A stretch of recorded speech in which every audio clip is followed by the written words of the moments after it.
Alright, so ito na yung unit. Bubuksan ko na. And so, 256, 8 gig. Greek black pala. Ayan, color Greek black ang aking pinili. Pero nakalagay dito sa ano niya ay nagpaka-metallic na gray. Ayan, open it up. Yan. Mismo yung Tecno. Then ito mismo siya. 5 years Tecno device verification, 5 years CDV, lasting, fluency, POVA. Alright.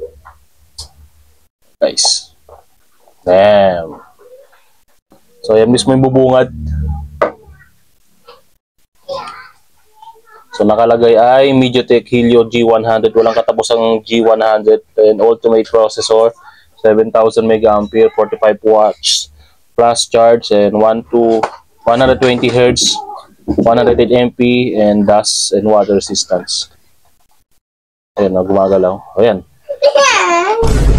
Alright, no? So dito na kagad tayo mag-focus sa unit kasi ang laman naman nito basic lang naman mostly. So yan, meron siyang libreng screen case na white. Then yung mga manual so and so forth, then yung battery, yung mga charger niya. So yan, dito natin kailangan yan. Dito na mismo tayo sa unit itself. So ito siya, ang ganda niya. Ganda ng design niya, sleek. Ayan, napakaganda ng color niya. Ayan, no? Ganda niya. Yan ang likod niya, tinan mo yung likod. Yan ang pagkalikod niya, Tecno. So bubuksan ko na to. Tignan natin. Yan. The moment of truth. Sana all. Tapos ko na siya set up. At open. So ito na siya.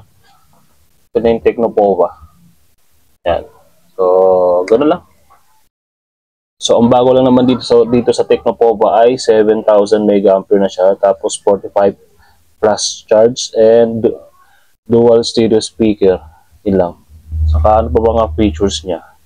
G100 pa rin naman yung ano niya. And updated na rin pala siya. So yung camera niya ay 108 MP. Testing natin. Camera niya. Yan. So ganyan siya kalinaw. Malinaw naman siya. Ito yung box. Testing camera. And video. So, malinaw video niya. Alright, yun lang naman. Yun lang naman yung ano sa kanya. So, nakuha ko to ng 6,749. Yeah, peace.